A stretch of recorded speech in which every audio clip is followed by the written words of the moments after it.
Hace un mes, Guatemala comenzaba a vivir una de las tragedias más lamentables, la fatídica erupción del volcán de fuego que dejó más de 200 desaparecidos y contabilizados 113 fallecidos. Viajamos a la zona del desastre para conocer cómo los familiares de los desaparecidos continúan con la esperanza de encontrar los cuerpos y en los albergues los afectados siguen a la espera de un techo digno. En otras noticias, de nuevo pobladores de Cantel y Sunil bloquean ruta Cito-Zarco que une Retaluleu y Quetzaltenango exigiendo que carretera sea reparada por empresa que dejó los trabajos en el abandono. En noticias internacionales, en México, presidente electo Andrés Manuel López Obrador propone acuerdo a Estados Unidos para reducir cifras de migración.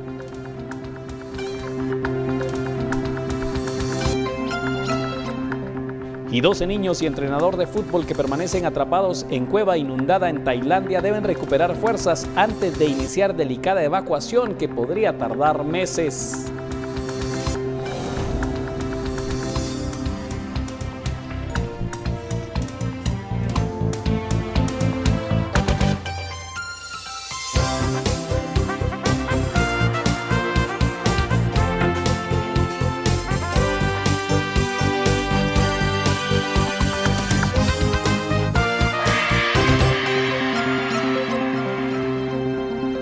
¿Qué tal? Buenas tardes, bienvenidos a esta emisión de Noticiero Guatevisión para este martes 3 de julio de 2018. Hace exactamente un mes a esta hora, la ciudad capital comenzaba a recibir una onda de nube provocada por la ceniza de la erupción del volcán de fuego, sin conocer los fuertes daños que estaba generando en las áreas cercanas.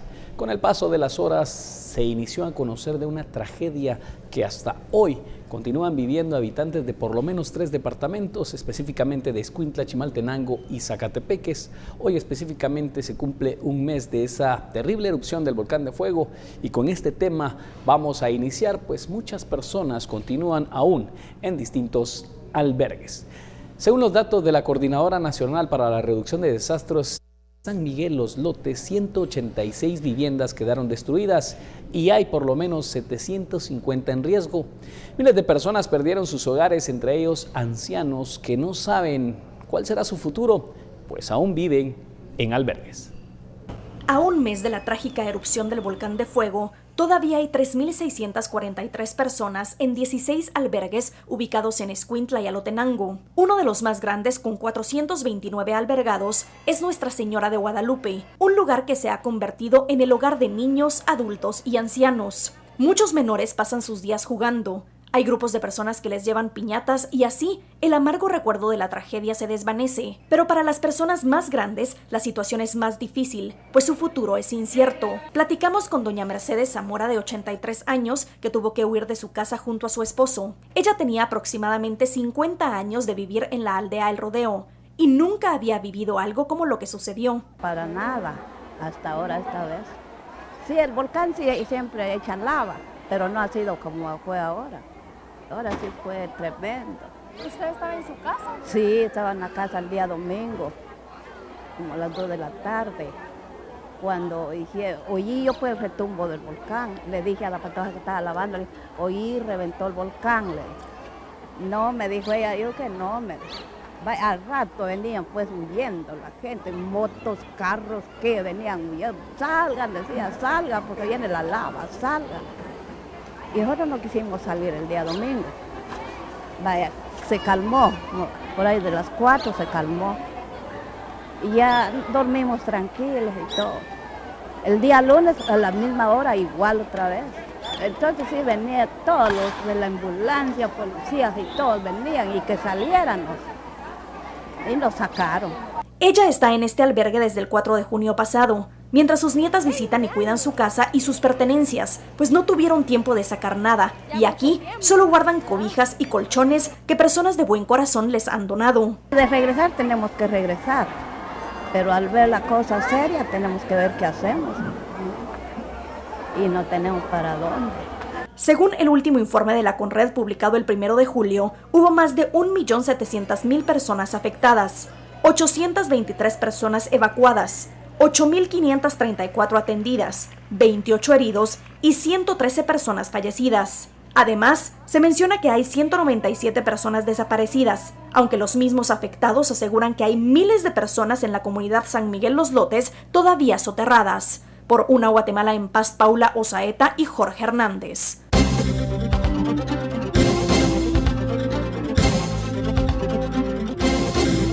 Y precisamente a esta hora, 13 horas con 5 minutos, viajamos hasta el lugar donde realmente impactó esta fuerte erupción del volcán de fuego. Nuestro compañero David Sanchinelli, como hace un mes, al igual que otros de nuestros compañeros, está dándole cobertura a este tema, una tragedia que todavía enluta a muchas personas. David, adelante.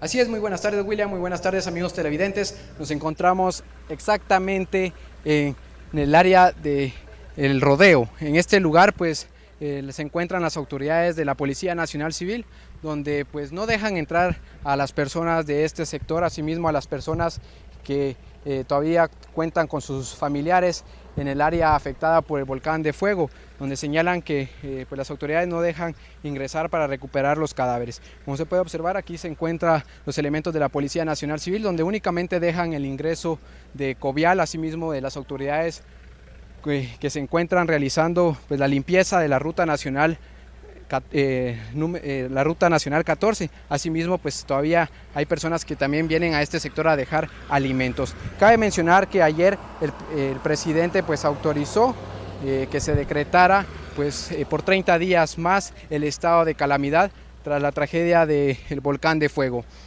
Cabe mencionar que hoy pues el presidente Jimmy Morales asistió a la finca La Industria, ubicado en el kilómetro 54, departamento de Escuintla, donde pues él realizó una actividad, un acto donde dignificó a las personas que realizaron las labores de búsqueda, entre ellas a los socorristas, asimismo a los familiares de los socorristas que fallecieron, 2 bomberos, asimismo como un elemento de Conred.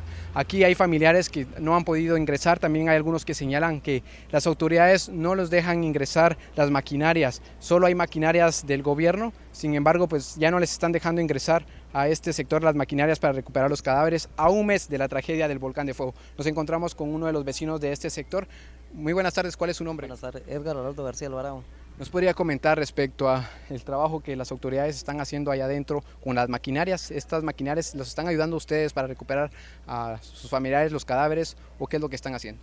Sí, la verdad que en primer punto va, como antes de ingresar aquí donde nos encontramos, la área que le llamamos el pinchazo, todo el tiempo ha permanecido aquí lo que es la entrada para poder uno ingresar, pero pasa un problema que yo no sé por qué las autoridades, tanto como la policía y Conred, no lo dejan ingresar a uno que tiene familia allá, que hemos luchado, gracias a Dios, la familia de Esqueque y Yescas, ya se rescataron los familiares de nosotros, pero sí hay mucha gente que todavía necesita y anda viendo por ellos, y la verdad que tienen que cruzarse lo que son las montañas para poder ingresar al desastre. Yo creo que no es justo que las autoridades, siendo familiares, no los dejen entrar si ellos saben más o menos por dónde están sus seres queridos. Esto a un mes de la tragedia del volcán de fuego, pues las autoridades han señalado que las familias que se encuentran en los alrededores del volcán, así como el rodeo, pues tienen que desalojar sus viviendas también. Las autoridades les han dicho algo de desalojar las viviendas y les han dicho también a dónde pueden ir a vivir, algo que les han indicado a las autoridades. Sí, el sábado vino lo que fue el alcalde de Escuintla, habló con todos, nos reunimos, tanto como los de Cocoe, de Rodeo y varias comunidades, Aldea El Zapote, La Trinidad, San Pancho, Las Cañas, todos esos lugares vinieron, pero él propuso que directamente aquí ya no se puede vivir. Entonces nosotros le hacíamos la propuesta que, porque nos decía el alcalde que el presidente ya tiene, ¿cuánto es de lo que tiene invertido de lo que es la carretera para limpiarla? Tiene 2.8 millones para la 14, según el presidente, que él habla de 11 kilómetros cuando no son 11 kilómetros. Ajá. Y otra de las cosas, ¿verdad? Que haga cuenta que el presidente en todos los noticieros que ha sacado, él dice, tenemos maquinarias, y la verdad que las maquinarias que se encuentran adentro, gracias a Dios, a los ingenios, son los que ellos más que todo tienen las maquinarias.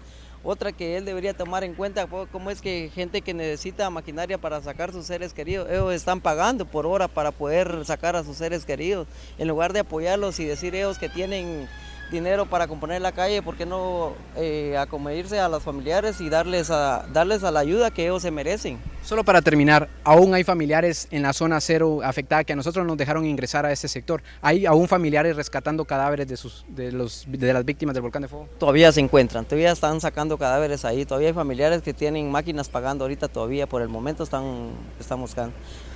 Muy bien, muchísimas gracias. Algo que quería yo comentarle, la verdad, cómo es que el presidente quiere sacarnos y nosotros vivimos lo que es aquí en Colonia El Rodeo y Santa Rosa. Solo en Santa Rosa hay 395 familias todavía viviendo, igual que en Rodeo hay 75 familias porque la mayor parte está en los albergues, ¿verdad? Nosotros pedimos que si él quiere que desalojemos, que nos busquen dónde vivir, que nos dé directamente, que él diga y que ponga la cara por nosotros, porque la verdad que no es justo lo que él está diciendo. Muchísimas gracias, y ya escuchó las palabras de uno de los pobladores de la aldea El Rodeo, donde exactamente ahorita puede observar usted que aquí hay uno de los carteles donde dice bienvenidos a la aldea El Rodeo, donde los habitantes son de al menos 8.500 personas. Pues esas son las palabras de este letrero. Cabe mencionar que el presidente pues hoy dio algunas palabras donde señaló que indicó que se encuentran maquinarias, pero realizando los trabajos para recuperar la Ruta Nacional 14. Esta es la información que tenemos. William, regresamos a Estudios Centrales. Muy bien, David, nosotros seguimos dándole cobertura, reiteramos, a un mes de esta tragedia donde bomberos, policías, militares e incluso periodistas realizaron un trabajo arduo para darle cobertura y auxilio a las personas que salieron damnificadas a raíz de esta fuerte erupción del volcán de fuego, como lo hizo nuestro compañero Alberto Cardona, que revive junto a nosotros esos momentos duros y de angustia que vivieron cientos de familias. Bien, del cofre. Dale, dale, dale, dale. Se salió.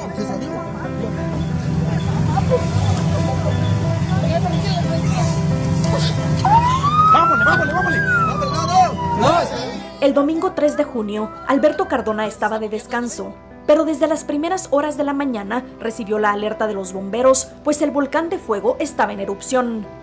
Pasadas las 2 de la tarde, el volcán soterró la comunidad San Miguel Los Lotes y periodistas guatemaltecos viajaron a la denominada Zona Cero para documentar e informar lo que había sucedido. Y lo que observamos y que nos causó pues un poco de asombro es ver a los bomberos totalmente manchados de sus uniformes, el primer ingreso de los socorristas, una oración que hacen los bomberos voluntarios, donde se encomendaban a Dios, indicaban de que la situación estaba muy difícil en el área. Ingresamos con el primer grupo de los socorristas, que a las 5:45 de la mañana pues se ingresa al sector. Casas totalmente destruidas, piedras, palos, la alerta de que en tal sector habían localizado las primeras personas fallecidas, escenas sumamente dolorosas. Todos nos quedamos afuera sin ropa, sin nada. ¿Qué podemos hacer? Mire, sin cáncer. Dios mío. Observamos claramente el dolor de la policía, el dolor de los bomberos voluntarios, bomberos municipales, la Cruz Roja, las propias autoridades de ejército que se abrían paso, pero un paso que era de peligro. ¿Peligro por qué? Un mal movimiento, un mal paso, un mal caminar, pues podía provocar algún tipo de quemadura de segundo, tercer grado. Hay personas con quemaduras debido a que intentaron escapar. Se podía percibir el calor, todavía que el suelo salía humo.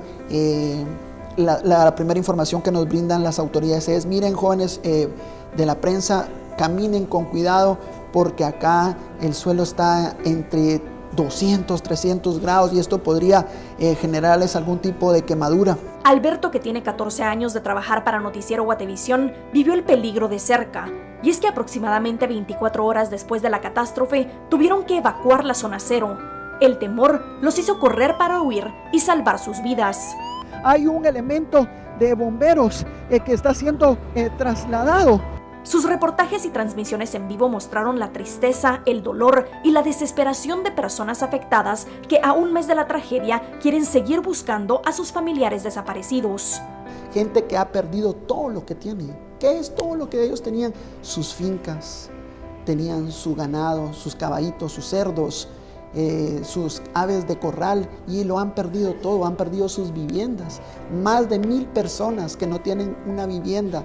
Para Alberto y para las decenas de periodistas nacionales y extranjeros que tuvieron el deber de informar, será una cobertura inolvidable. Para muchos, la más difícil de contar. Por una Guatemala en paz, Paula Osaeta y Jorge Hernández. No sabemos nada de ellos, no sabemos nada. Lo que sabemos es que hay bastante gente atrapada allá entre todo el lodo. Y a un mes de la tragedia, aún continúan los ecos de lo que está ocurriendo a raíz y cómo se realizó la atención por parte del gobierno a estas personas damnificadas. Incluso dudas y comentarios a raíz de las compras que se han efectuado por parte del gobierno, como lo vemos a continuación en el segmento de redes sociales con Andrea Domínguez. Patrocinado por Uber. Estás a un Uber de todos lados. Dentro de estas entidades se encuentra el MAGA, que ha gastado alrededor de 33 millones de quetzales en sardinas, herramientas y hasta computadoras, señalando que son para los afectados del volcán de fuego. Lex Leivas escribe: y mientras tanto todavía hay niños y familias durmiendo en el suelo con epidemias, niños desnutridos y diabéticos no controlados muriendo por la miserable dieta y calidad de vida que les dan temporalmente. Kenia, Argentina. Comprando al mayor todo sale más barato, y esas sardinas son un donativo que dio un país asiático. Y las palas, señores, por favor, hagamos algo con este gobierno lleno de corruptos. Ya paremos, es el colmo, no los dejamos que nos vean la cara. Abiju Ramírez, bien dice el viejo y conocido refrán: unos con la pena y otros con la pepena. La verdad, esto es ilógico. El pueblo de Guatemala ha donado toda la comida más la ayuda internacional. Con ese dinero hubieran construido unas 500 viviendas en las fincas que les quitaron a Otto Pérez y Roxana Valdetti. Ahora se agarran de eso para seguir hundiendo a Guatemala en la miseria. Mer Gómez, 50% para los del MAGA, 25% para los que facturan, 10% para los vendedores, 10% para los que gestionan y 5% para la ayuda de los damnificados. Es la forma de robar de la gente del gobierno. Lucas Horacio también señala: desde ya le pedimos a la CICIG y al señor Iván Velázquez que por favor ponga una investigación en las entidades gubernamentales que se están encargando de robar el dinero del pueblo y para el pueblo. Álvaro Vázquez: ¿cuánto para el señor Jimmy Morales? Como siempre, esto fue una lotería para todas las ratas del gobierno.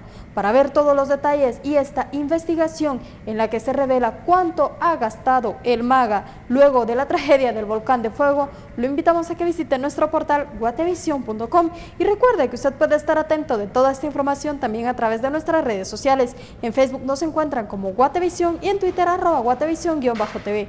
Los dejo con más información. Patrocinado por Uber. Estás a un Uber de todos lados.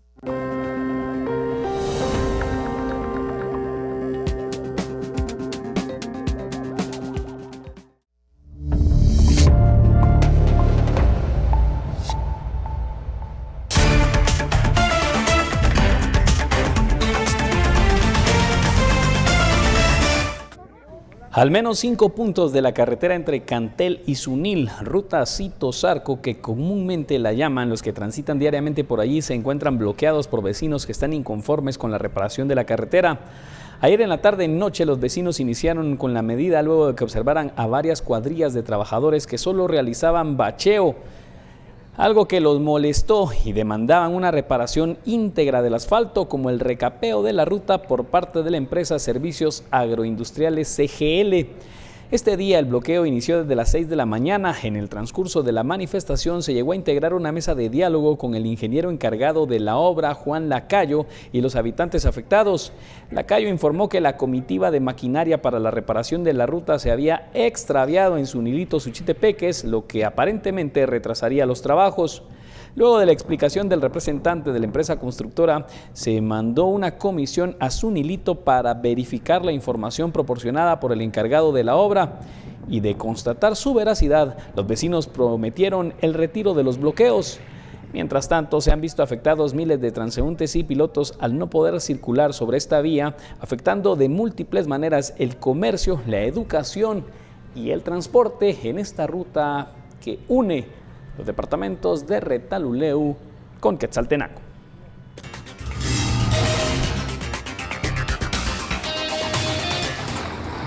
Y en papeles, las carreteras de Huehuetenango son las mejores del país, pero en la realidad la cosa es distinta. Desde la carretera interamericana hasta los tramos de la ruta 7W de Tectitán, entre Colotenango y San Ildefonso Ixtahuacán, la carretera al norte desde Tres Caminos a Soloma, simplemente tiene todas características y ya no caben más hoyos en la ruta. Los alcaldes aseguran que este gobierno y en particular el ministro de Comunicaciones solo los ha engañado, incluso han subido los eventos a Guatecompras pero nunca los ejecutan, afirmando que la población paga las consecuencias al tener que viajar entre hoyos. Durante una reunión con el presidente de la Comisión de Finanzas del Congreso de la República, los ediles exigieron resultados y no ofrecimientos de campaña electoral. Y organizaciones de derechos humanos y autoridades ancestrales de la región Ixil interpusieron una acción de amparo en contra de la resolución emitida por la Sala Regional Mixta de la Corte de Apelaciones del Departamento de Santa Cruz del Quiché por rechazar una recusación presentada en contra del juez de primera instancia penal Gilmer Barrios. Denuncian que existen causales que ameritan su separación para seguir conociendo casos de violaciones a los derechos humanos en la región. Analistas y defensores de los derechos humanos afirman que la situación de la Policía Nacional Civil es crítica y también exigen mayor investigación en temas de derechos humanos. Él ya dio su declaración testimonial, sufrió un intento de asesinato en julio de 2016. El proceso se está llevando en el juzgado de Santa María Nevaj, en Quiché. Y lamentablemente el juez encargado de la judicatura ha externado opinión en el proceso y ha puesto varios obstáculos que la ley contempla como causales para una recusación. Se presentó la recusación, la Sala Regional Mixta de Quiché no lo dio con lugar y ahora estamos solicitando a la Corte Suprema de Justicia que dé con lugar un amparo para se separe al juez del proceso que se está llevando. Y un desfile hípico que tuvo como escenario el municipio de Misco el pasado fin de semana generó reacciones en las redes sociales al viralizarse fotografías de personas que precisamente participaban en este desfile y muchas de estas personas armadas. Precisamente este es el tema hoy en Entre Líneas con nuestro director Haroldo Sánchez.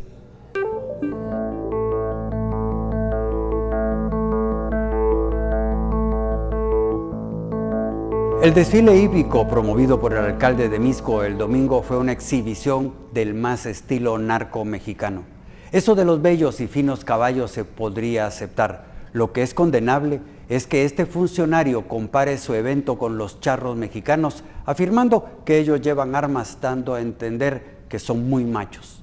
Allá él con sus conceptos, pero lo que no se puede permitir es que se promueva en los niños que llevar un arma al cinto es normal y de hombres. Con eso no solo hizo apología de la violencia, sino que estimula el comercio de las armas y la violencia. Quien tiene un arma es para usarla, eso dicen los promotores del hombre armado.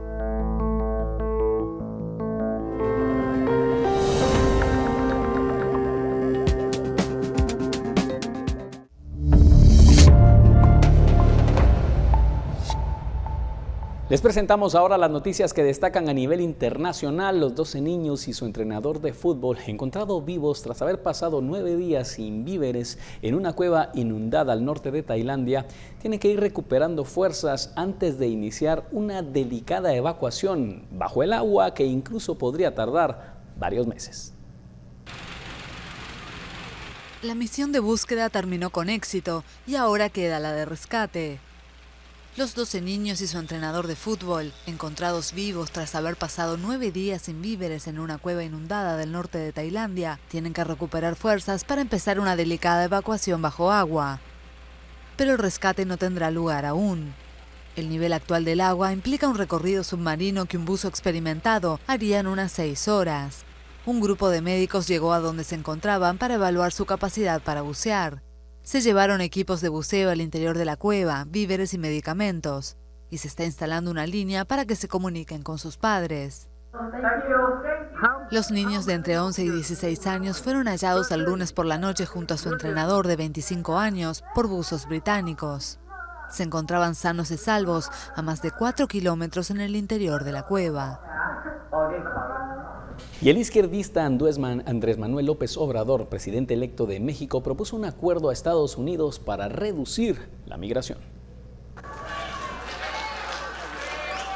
El izquierdista Andrés Manuel López Obrador, virtual ganador de las elecciones presidenciales en México, propuso el lunes un acuerdo a Estados Unidos para reducir la migración, uno de los puntos más críticos en la relación con su vecino del norte. Horas después de su arrolladora victoria electoral, López Obrador publicó en un tuit que había tenido una conversación con el presidente estadounidense Donald Trump, en la que había sugerido un acuerdo integral sobre empleos, migración y seguridad. Trump también habló de la conversación que sostuvo con AMLO, conocido así por sus iniciales. Acabo de hablar con el presidente electo de México. Tuvimos una gran conversación de cerca de media hora. Hablamos sobre la seguridad en la frontera, hablamos sobre comercio, sobre el Telecán, sobre un acuerdo separado entre México y Estados Unidos. Tuvimos una muy buena conversación. Creo que las relaciones serán muy buenas. Luego de la victoria contundente de AMLO, muchos se preguntan cómo será su relación con el gobierno de Trump, sobre todo con dos modelos tan antagónicos a ambos lados del río Bravo, en temas vitales como migración y la negociación para renovar el Tratado de Libre Comercio de América del Norte. Y de México vamos a Nicaragua, donde familiares de detenidos en las protestas contra el presidente Daniel Ortega recibieron a delegados de la Comisión Interamericana de Derechos Humanos que llegaron a la cárcel de máxima seguridad El Chipote en Managua para verificar la situación de los presos. ¡Libertad! ¡Libertad! Entre la angustia y la incertidumbre, familiares pidieron el lunes la liberación de varios detenidos en las protestas contra el presidente de Nicaragua, Daniel Ortega. Delegados de la Comisión Interamericana de Derechos Humanos entraron a la cárcel de máxima seguridad El Chipote en Managua para verificar la situación de los presos, entre los cuales se encuentra un menor de 14 años. Es una zozobra no saber cómo está mi hija, en qué estado. Incluso aquí ayer se oyeron comentarios que dicen que a una muchacha la violaron ahí adentro. Yo me pongo a pensar eso con mi hija, que no vaya a ser también que me le pase algo. La comisionada Antonia Urrejola, relatora de la CIDH, dijo que los detenidos están bien y que las autoridades de la cárcel prometieron autorizar la visita de los familiares. Que me entreguen a mi hijo y que me lo entreguen sano, porque él lo sacaron bueno y yo necesito lo necesito vivo y sano. La ola de violencia desatada en 2 meses y medio de protestas contra el gobierno deja más de 220 muertos y unos 1.500 heridos, en tanto que más de 500 han sido detenidos, muchos de ellos de forma arbitraria según grupos humanitarios. Daniel Ortega, aquí no es Venezuela, aquí en Nicaragua, y exigimos libertad. Regresamos ahora a Guatemala, donde más del 40% de los diputados electos desde 1990 han cambiado de partido para el que fueron electos. En países latinoamericanos, el transfugismo aún no ha sido catalogado como un fraude. Verónica Orantes nos explica más al respecto. Verónica, adelante. Gracias, buenas tardes. Conversamos con el abogado Alejandro Eisenstein sobre el tema de la ley de transfugismo. En este caso, debido a que otras cortes de constitucionalidad a nivel latinoamericano han emitido precedentes en el que se considera que es un engaño para el votante, debido a que votan por un diputado, en este caso por el partido, y los diputados al llegar al cargo, en este caso han cambiado de partido político entre 4 y 7 veces en los últimos años. Veamos. Cortes constitucionales a nivel latinoamericano han resuelto que un diputado se cambie a un partido distinto por el cual fue electo constituye un fraude al elector, quien no votó por él, sino que votó por la bandera política por la cual ese diputado se había postulado.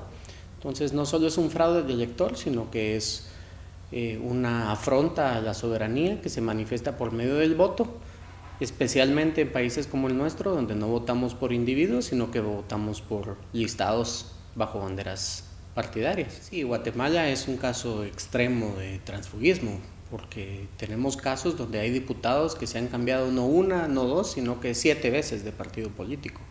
Hemos tenido casos donde hay diputados que se han cambiado de partido político antes de haber tomado posesión, es decir, entre las elecciones y la toma de posesión en el Congreso ya se habían cambiado de partido político.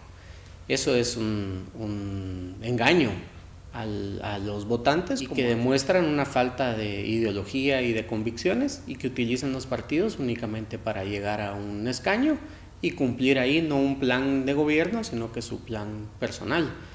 Yo conozco de por lo menos 2 acciones legales de amparo y de inconstitucionalidad presentadas en la Corte, en la anterior y la actual composición de la Corte, y lamentablemente no ha tenido un criterio como los de sus pares a nivel latinoamericano, sino que básicamente ha dicho que es un tema que pueden regular los diputados como quieran. Más del 40% de los diputados electos desde 1990 se registra que han cambiado de partido. Por una Guatemala en paz, Verónica Orantes y Silvia López. Y precisamente ahora enlazamos con nuestra compañera Dulce Rivera en el Tribunal Supremo Electoral para conocer cómo se observan ya estos cambios que se avecinan para las elecciones del año 2019. Dulce, buenas tardes. Adelante con esta información. Gracias, William. Muy buenas tardes. Estamos a menos de un año que se desarrolle la primera vuelta de las elecciones generales de 2019 y a criterio de la magistrada María Eugenia Mijangos, el TSE va avanzando en un 60% en los cambios que tienen que implementar por las modificaciones a la ley electoral y de partidos políticos. Entre estas modificaciones se crearon 3 nuevas unidades, 2 de ellas ya tienen un director nombrado y una tercera que todavía está en análisis. En cuanto a la unidad del voto en el extranjero, está también por definir en qué lugares se estaría recibiendo el voto de los guatemaltecos y también la modalidad que se estaría utilizando. La magistrada dijo que son cambios que se tienen que dar y que están todavía en tiempo para poder implementarlos. Es complejo, ¿verdad? Como yo les decía, por ejemplo, dése cuenta cuántos connacionales de los nuestros tuvimos que tomar en cuenta muchos aspectos para pensar en qué forma es que se va a implementar. Lo más seguro es que va a ser electrónico. Dese cuenta usted que hay muchos que probablemente si lo hubiéramos implementado como han hecho otros países, que yo estaba leyendo precisamente que se hacía un poco la crítica de que por qué no en las sedes diplomáticas. Tenemos que pensar bien si en realidad nuestros connacionales estarían con esa voluntad y sin temores para acercarse y ejercer ese derecho, ¿verdad? Yo creo que son tantos los factores que deben tomarse en cuenta para esta nueva experiencia del voto en el extranjero. El TSE prepara la logística para las elecciones en base a la ley actualizada. Pese a ello, hay algunas acciones de inconstitucionalidad que podrían modificar algunos criterios. Sin embargo, la magistrada cree que es importante que la ciudadanía, los políticos, los medios de comunicación puedan adaptarse a estas modificaciones y recordar cómo era antes el proceso, determinando entonces que son necesarias estas modificaciones. Venimos de un sistema en el cual realmente era muy permisivo. Y ahorita pues naturalmente están sintiendo de que está muy, muy fuerte, dijéramos. Creo que, como le dije hace un momento, hay aspectos que quizás se van a tener que corregir, pero también debemos de darnos cuenta de que es necesario también ir cambiando el sistema político. La magistrada agregó que como pleno están trabajando para agilizar estos cambios, pero que también no descartan hacer algunas correcciones si se determina que hay algunas irregularidades tanto en los reglamentos como en las normativas. Por una Guatemala en paz, Dulce Rivera y Juan Carlos Pérez.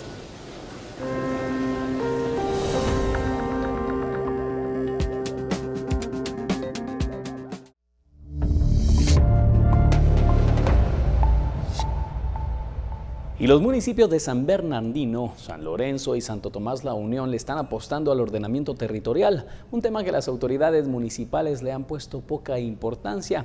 CGPLAN es la encargada de dar acompañamiento en este proceso importante para Suchitepeques.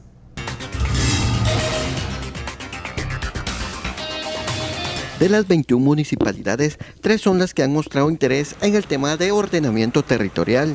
Según Juan Carlos Contreras de CGPLAN, es fundamental realizar este proceso. Lo que estamos haciendo es fortalecer esos planes de desarrollo, incorporándoles el componente de ordenamiento territorial. Siempre son procesos de carácter participativos, liderados por los gobiernos municipales a través de las direcciones municipales de planificación. El municipio de San Bernardino fue el primero en tomar la decisión de entrarle al ordenamiento. Autoridades municipales, COCODES y vecinos se han unido para cumplir con el proceso. Para el experto en el tema, es algo que debe interesar a todos los sectores. Hay talleres participativos y la idea es trasladar todas esas inquietudes y propuestas al seno del COMUDE y, por supuesto, posteriormente a los consejos municipales. En los próximos días se realizarán 2 talleres de capacitación para brindar información de lo importante de participar en el ordenamiento territorial de los municipios de Suchitepeques. Por una Guatemala en paz, Cristian Ico Soto, Noticiero Guatevisión.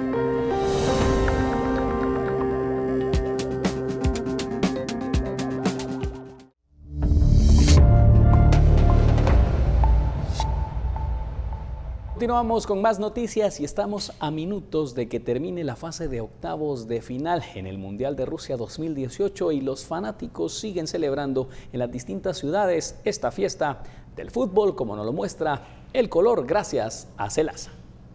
Conectados a Rusia, gracias a Celasa. Presenta.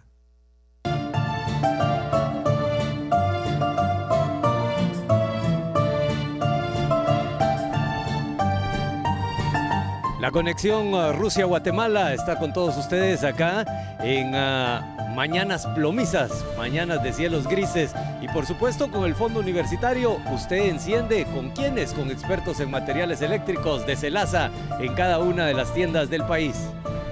Yes. Bienvenidos al color del Mundial. Welcome to the colors of FIFA World Cup, okay? Thank you.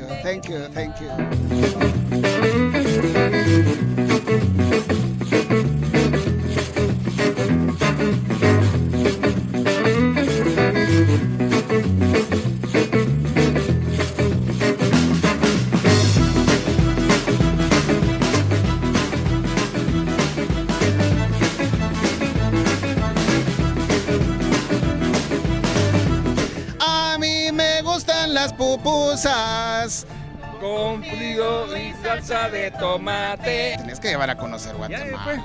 Ya fue en junio. You see Guatemala? Of course, yeah. ¿De dónde viene usted? Yo soy de Coatepeque. ¿De Coatepeque? De Guatemala, sí. O sea, que usted sí tuvo que pasar por la embajada. Sí. ¡Brasil! España, win. Russia. Ole, ole, ole, ole. No, that's mine.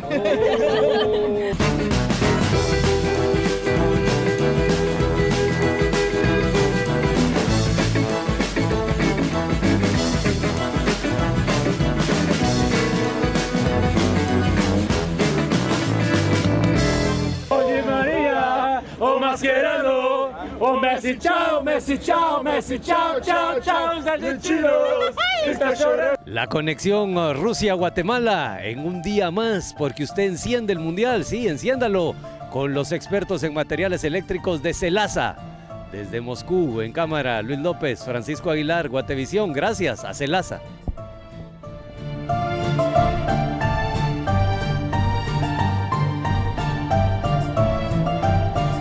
Conectados a Rusia, gracias a Celasa.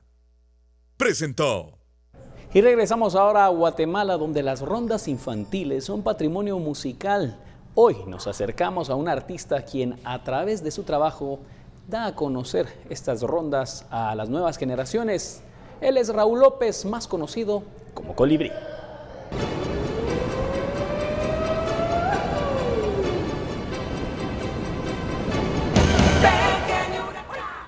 Yo soy el gallo copetón. Yo soy el esposo de Margarita. Margarita se casó con el gallo copetón. Ese soy yo. A mí me salieron los pollitos con chaleco y pantalón. ¡Qué alegría!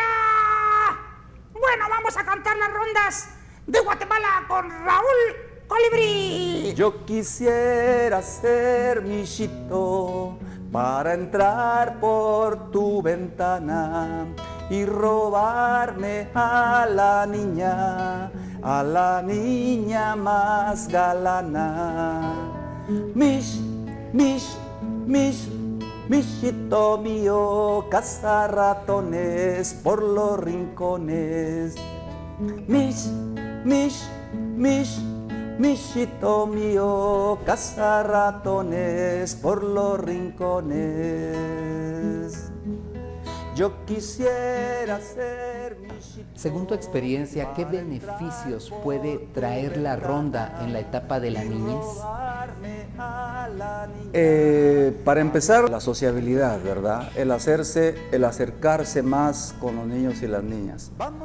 Si te das cuenta, hoy está muy de moda la soledad de los niños ante los juegos, que desde el punto de vista tecnológico está bien, pero hay un abuso, digamos, como de la soledad, y eso es perjudicial. A comer pescado, tum tum, boca colorada, tum tum, fritito y asado, tum tum, vamos a la mar, tum tum, a comer pescado, tum tum, fritito y asado, tum tum. Otro aspecto, digamos, esto sería como un aspecto social o antropológico, es de que las rondas representan un patrimonio cultural de una nación, es un tesoro de ese país, el cual hay que cultivarlo y jugarlo. Ahora, desde el punto de vista educativo, pues hay desplazamiento, hay coordinación de música, movimiento, lenguaje, hay, qué sé yo, dicen los grandes educadores que mientras más música jueguen los niños, también los preparas para la lectoescritura, para el desarrollo de las habilidades matemáticas.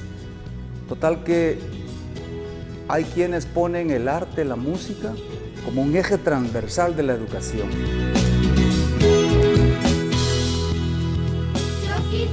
Y en la noticia al cierre, Colombia creó la mayor área protegida de la Amazonía, esto en el Parque Chiribiquete, declarado ahora Patrimonio de la Humanidad por UNESCO.